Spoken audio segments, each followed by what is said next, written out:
මේක මගේ පළවෙනි වීඩියෝ එක. මේ channel එක තුලින් මම ගේන්න බලාපොරොත්තු වෙන්නේ ජපානය තුල එදිනදා ජීවිතය සහ මම වෙනත් රටවල් වලට travel කරනකොට ගන්න සමහරක් වීඩියෝස් මේක තුලින් මම පළ කරන්න බලාපොරොත්තු වෙනවා. මගේ පළවෙනි වීඩියෝ එක විතර මම ඔයාලට ගේන්න බලාපොරොත්තු වෙන්නේ. මම දැනට ජීවත් වෙලා ඉන්න මේ ගෙදර ඉඳන් සාමාන්‍ය විනාඩි 10ක් 15ක් වගේ කාලයකින් පයින් ගිහිල්ලා මොන වගේ තැනද බලන්න පුළුවන්. සිටි එකට මම ගිය වෙලාවට ගත්ත පොඩි වීඩියෝ ක්ලිප්ස් වගේකුත් මේකට අන්තර්ගතයි. ඒ ටිකත් මම මේකට ඇඩ් කරලා තියෙනවා. අපි එහෙනම් ගිහිල්ලා බලමු මේ වීඩියෝ ටික කොහොමද කියලා.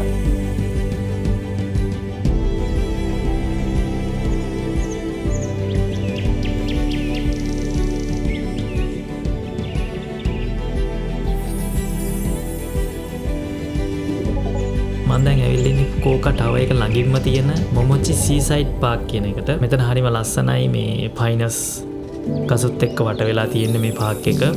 ඒ වගේම තමයි මෙතන මේ අයින දිගේ ඇවිදගෙන යනකොට මුහුද නිල් පාට වතුරත් එක්ක ගොඩක් ලස්සනට අපිට මුහුද view එකක් වගේ මේ පාක් එකේ අර පයිනස් ගස් වල තියෙන view එක ලස්සනට බලා ගන්න පුළුවන් මෙතනදී.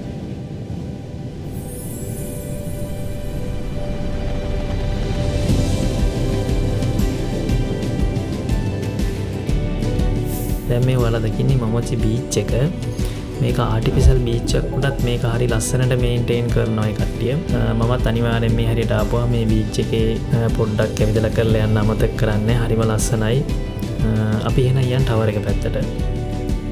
මම දැන් මේ ඇවිල්ලා ඉන්නේ ෆුකුෝකා ටවර් එකේ එන්ට්‍රන්ස් එක කිට්ටුවට. මෙතනින් තමයි ගොඩක් කට්ටිය ඇතුළට එන්නේ. මේකේ ප්‍රති කීපයක්ම තියෙනවා ටවර් එකේ එන්ට්‍රන්ස් එක ළඟට එන්න. ඔයාලා දැන් දකින්නේ කට්ටියක් ඇතුළට යනවා.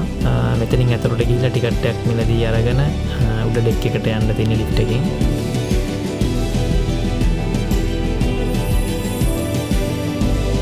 ඔයාලා මේ දැන් දකින බිල්ඩින් එක ගොඩක් වෙඩින් ෆන්ක්ෂන් වලට පාවිච්චි කරන බිල්ඩින් එකක්. මේ බිල්ඩින් එකෙන් මේ බීච් එකට සෑහෙන අලංකාරයක් ගෙනත් දීලා තියෙනවා කියලා මට හිතෙනවා.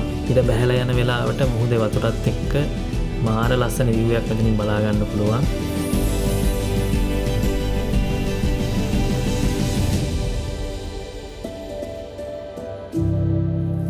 ඔයාලා දැන් දකින්නේ ෆුකුෝකා ටවර් එක. මේකේ උස මීටර් 234. ජපානයේ මුහුදු වෙරළක තියෙන උසම ටවර් එක තමයි මේක. මේ කුළුණ වටේට මිරර්ස් 8000ක් හවි කරලා තියෙනවා. ඔයාලට ඉර එළිය වැටුනම ලස්සන කල එකක් බලා ගන්න පුළුවන්. මේ කුළුණේ මීටර් 123ක් උඩින් ලස්සන ඩෙක් එකක් නිර්මාණය කරලා තියෙනවා. උඩටම ගියොත් කෝකා සිටි එකේ ලස්සන view එකක් බලා ගන්න පුළුවන්. අද නම් මම උඩට යන්න බලාපොරොත්තු වෙන්නේ නැහැ.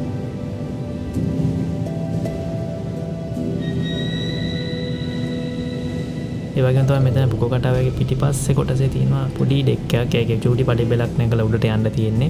ඒකට ගියාම මෙන්න මේ වගේ මුහුදේ ලස්සන view එකකුත් ඒ වගේම අර වෙඩින් හෝල් එකේ හොඳ ලස්සන view එකකුත් ඔයාලට බලා ගන්න පුළුවන්. හරිම ලස්සනයි මෙතන.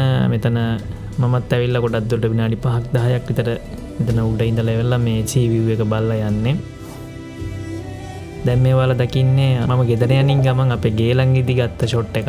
මෙතන ගඟක් තියෙන පොඩි ඒ ගඟට බැහැලා වෙලා මේ ෂොට් එක ගත්තේ. ඒක තනත් හරිම ලස්සනයි. ඊට බැහැගෙන යන වෙලාවේ ගත්ත ෂොට් එකක් හින්දා. සිටි එකේ වීඩියෝ ක්ලිප්ස් ටිකකුත් ගේන්න බලාපොරොත්තු වෙන් හිටියට මම ඇත්තටම සිටි එකට ආවේ හවයින් ෆෙස්ටිවල් කියන මේ ඉවෙන්ට් එක බලන්න. සිටි එකේ වීඩියෝ එකක් වෙනම වීඩියෝ එකක් විදියට ගේන්න බලාපොරොත්තු වෙනවා මම ඔයාලට. එහෙනම් අපි යමු අපේ ඊළඟ ඩෙස්ටිනේෂන් එකට.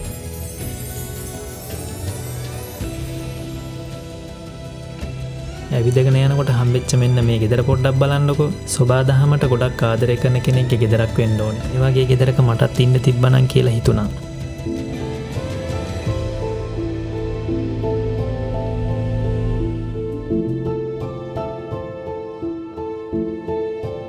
ඊළඟට යන්න හදන්නේ මේ කන්ද උඩ තියෙන පන්සලට. මේ පන්සල නම් අපේ ගෙදර ඉඳන් ගොඩක් ළඟින් තියෙන සාමාන්‍ය විනාඩි 5ක් විතර තමයි මට මෙතෙන් යන්නේ. මේක උඩට යන්න පාරවල් දෙක තුනක් තියෙනවා.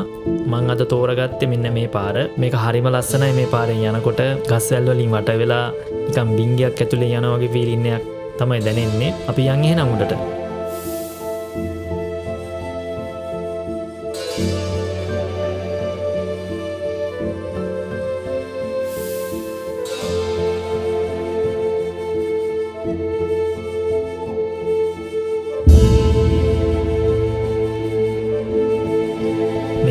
කරලා තියෙන්නේ අවුරුදු 1900කටත් කලින් කියලා තමයි සඳහන් වෙන්නේ. මේක උඩටම ආවම මෙන්න මේ වගේ මුළු ෆුකුෝකා නගරයම සහ මුහුද හරිම ලස්සනට පේනවා. මේ ටෙම්පල් එක ප්‍රසිද්ධ වෙලා තියෙන්නේ ආදරය, විවාහය සහ විභාග ජයග්‍රහණ ආශිර්වාද ලබා ගන්න.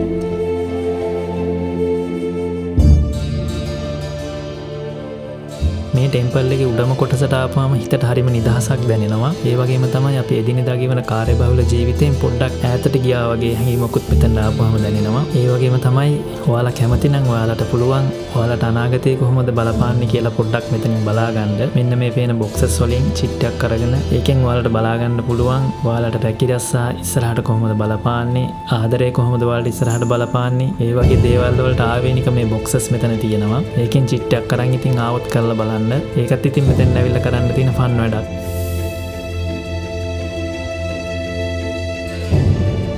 ඉතින් මගේ ගෙදර ඉඳන් ඇවිදගෙන ආපු මේ පුංචි සංචාරයේ ඔයාලට ඉගෙන ගන්න යමක් ලැබෙන්න ඇති කියලා මම හිතනවා. ඔයාලත් කවදාද ෆුකුෝකා ආවොත් මේ තැන් වලට අනිවාර්යෙන් ගිහිල්ලා බලන්න කියලා ආරාධනයක් කරනවා.